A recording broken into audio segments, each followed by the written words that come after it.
something a listener just sent me. Uh-oh. News we need to know Oh, yeah. for the air? Oh, yeah. Say it. Nope. We're going to do this. Don't touch that radio dial. That's a tease right there. South Dakota, you want to get up that video of South Dakota, Sioux do. Falls, a very business-friendly state. I'll be driving through there tomorrow. A great business-friendly city of 290,000 people and growing with low business costs and a high quality of life.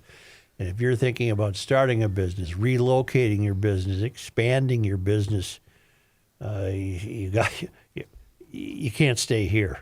It's You don't have to go home, but you can't stay not here. friendly to you. There's no state, corporate, or personal income tax in South Dakota, no inheritance tax, and no limits to what your business can achieve, and they embrace entrepreneurship. It's tax-friendly, hardworking, most popular to move to from top10.com, but I like this one too. One of the best places to raise a family, according to Wallet Hub. One of the best small cities for Gen Z workers. It's a wonderful discovery to get into a business-friendly environment where you're not considered the enemy. And as I said, entrepreneurs welcome. Find out everything you need to know at SiouxFallsDevelopment.com.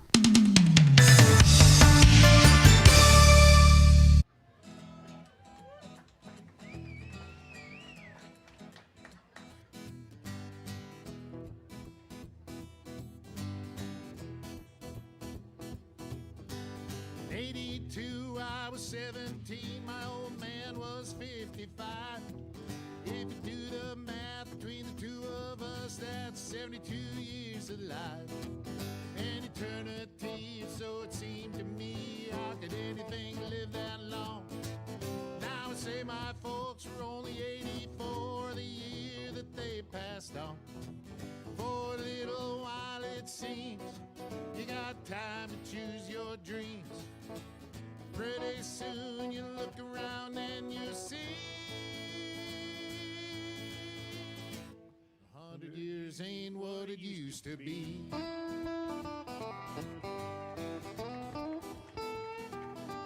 And my grandpa Roy, when he was a boy in 1904, he was taught by men who fought in the actual Civil War. And only 8 decades passed, and my high school class put the tassels on the other side. Started on our way full of naivete on the great American route. What are you doing this week? Here's a man who spends hours in hardware stores, sifting through the nuts and bolts of life. Joe Souchere. As the, Kenny, may I say something? I'm sorry. No, you may not. I'm doing an ad here, and I'm doing it in a special voice. This is the Seafoam Czar voice. I get a lot. You can get rid of that video, Chris. I'm not talking about Deep Creek. There here. is no video up there. Yeah, there was. It's gone now, Joe. Pay attention. It's your show. I would follow along if you can keep up here. I get a lot of questions about the use of Seafoam products, and I finally got one that stumped me when a GLer asked me about putting Seafoam in a can of kerosene. He uses kerosene in his garage heater. Should he be adding Seafoam? I honestly didn't know. I had to go to the website.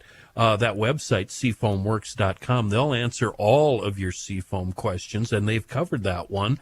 People have done it. They say it helps, but unlike gasoline, kerosene not vulnerable to the oxygen atmosphere, so it lasts longer. So the answer is, yeah, you can put it in there, but if you're going to use your kerosene in, the next 5 years, you probably don't need it. But that's the great thing about this website, seafoamworks.com. If you have any questions about any of the products, the Deep Creep, the Bugs Be Gone, whatever it is, go to seafoamworks.com. They will answer all your questions. Seafoam is just another wonderful product in a world of bad gas. Now you may go, Joe. Well, please. what I wanted to say, Rookie, was that I'm proud of you. You've done something today that I've been seeking for years. You've been very quiet and very polite. Are you going to take this muzzle off of me now? I'd like to talk about the And governor. and Chris, what do you have?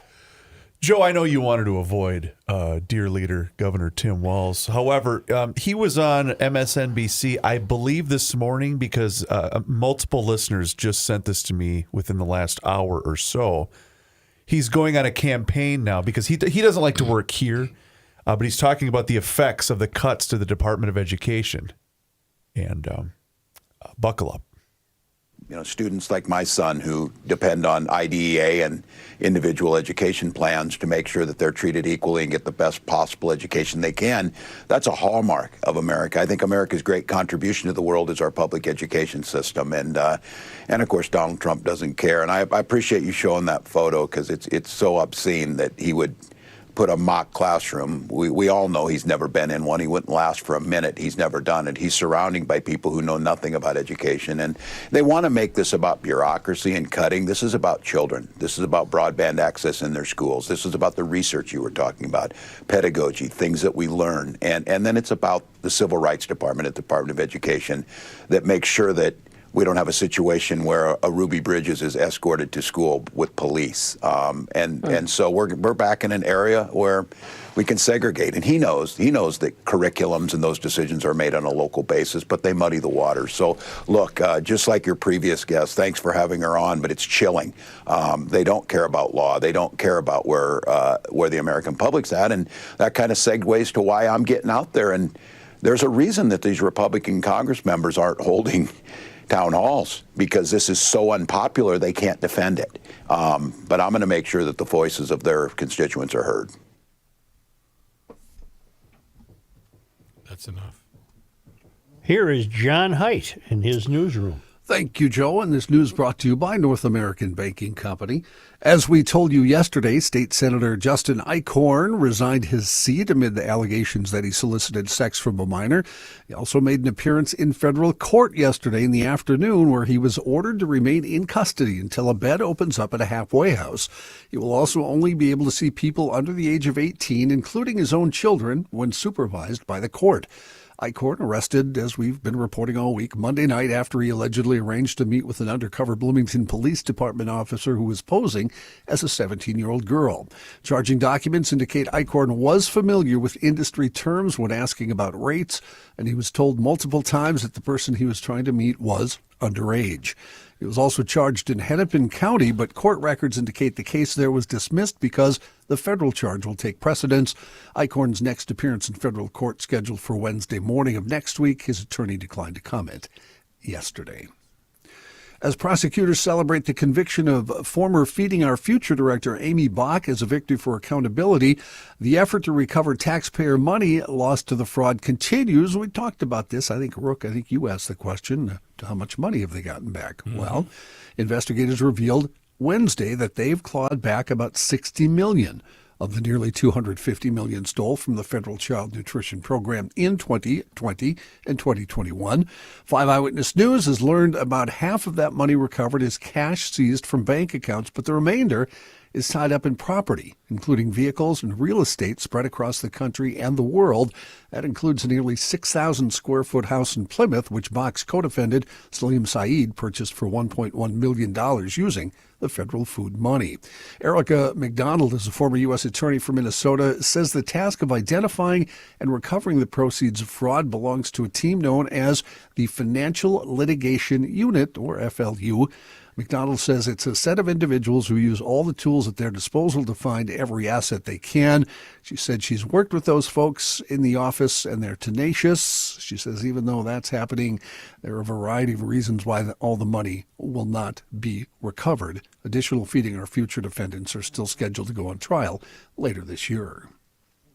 Update to a story we talked about a couple of years ago when it happened. A man who ran over and killed a teenage girl in Forest Lake in 2023 has been sentenced to serve nearly 2 decades in prison. 21-year-old Dylan Simmons was sentenced to a 19-year term for the death of 17-year-old Darisha Bailey Vath of Stacy. In December, a Washington County jury found Simmons guilty of second-degree unintentional murder, criminal vehicular homicide, and 3 counts of second-degree assault with a dangerous weapon. According to a criminal complaint, Simmons drove his car into a crowd July 16, 2023 at Lakeside Veterans Memorial Park. The vehicular assault arose from a fight between the 2 groups of people, some who were armed with baseball bats, hammers, a crowbar, and a knife. Advocates for a new bill at the state capitol that would require warning labels on social media say it would protect kids from some of the dangers of different platforms. However, others think it violates First Amendment guarantee of free speech rights. What the warnings look like and who sees them is still a work in progress, but as social media has evolved over the years, some think now is the time to take action. Bridget Noring testified yesterday. She lost a son to fentanyl poisoning. Devin Noring dying at the age of 19 after buying what he thought was the pain reliever Percocet from someone on Snapchat. The Percocet turned out to be 100% fentanyl, Noring said. Now his mother is honoring him by working to protect others from any dangers that come from social media with this bill. On Thursday, Minnesota lawmakers learned about a new bill that would require warning labels on social media. Eric Mischie is the CEO of SAVE, Suicide Awareness Voices of Education, said every click has a consequence and we ought to label that risk. SAVE is a local nonprofit that focuses on suicide prevention. Some folks like Zach Lilly, though, with NetChoice, a trade association of tech companies, said the bill violates First Amendment rights. He suggests other ways to have positive impact on youth. How can a warning label possibly stop anything? Yeah. It won't. Online. Remember what Tipper Gore did for music? Yeah. That was Boosted awesome. sales. Yeah. And the Minnesota Department of Natural Resources says they will not move their Eagle Cam this season out of an abundance of caution. Oh, don't use that phrase. The DNR said on Thursday the Eagle Cam season has not turned out the way anyone had hoped. Excitement and anticipation were the moods during late 2024 when the DNR announced its Eagle Cam would come back with a new pair of bald eagles in November. Well, the camera was positioned directly above a nest they hoped to capture the two new lovebirds laying eggs and raising their eaglets. However, the couple unexpectedly decided to build an alternative nest away from the camera, where they later decided to spend their egg-laying season. At the time, the camera was still able to capture the eagles, who, while farther away, were still in sight. However, the DNR says high winds have impacted their live stream camera, preventing them from maneuvering it away from a branch that obscures the view of the nest. The DNR says the camera was still secured to the tree trunk and appeared undamaged. Is this still the Eagle story? Yeah. All right. Well, there's been a lot of disruption in here in the studio, and I don't know what I people don't like your tone. What's going on there? It has to do with the YouTube feed. I see. So, did you get to the part of the story where they're trying to pawn us off on a couple of falcons? No, I didn't even see that part of the story. Oh, yeah. I want my Eagles. It was. I think it might have been in the email from the DNR. Oh. They've got an alternate cam with, I think it's falcons or pigeons or blackbirds or, I don't know, mud hens. But they've got a different cam that we can enjoy. I want my Eagles. Yeah, that doesn't seem like a good trade. Anyway, the DNR says it's decided not to risk disturbing the incubating pair of eagles by moving the camera, which requires a bucket truck to reach. Okay. Why don't we... Boy, that was a long story. Yeah. Is it done? That was the shortest story of that entire Are you going to segment. get to London here in your next segment? Yeah. All right, wonderful. Joe, do I usually do local, the first segment, and then national and Coming back international with the next the segment? Joe, is that how it usually works, Yeah, Joe? yeah. He's so busy sitting in Elon's lap, he can't concentrate on No the show. kidding. Let's take a break here. Say, get your garage door ready for spring. Or the more winter we might be facing, depending on the forecast. Get a hold of Garage Logic's garage door guy, Precision Door MN. They serve western Wisconsin and the metro area, and they are really crackerjack. The emailers love them. GLers have put this number into their telephone contacts. Precision Door, 612-263-6985. And if you want to get a new door, they have models for every budget. A designer comes out that's free of charge. You've got a new door now, and Precision Door is throwing in a $760 motor to open that new garage door. They're the best. You can find them at that great telephone number or online. One word, precisiondoormn.com.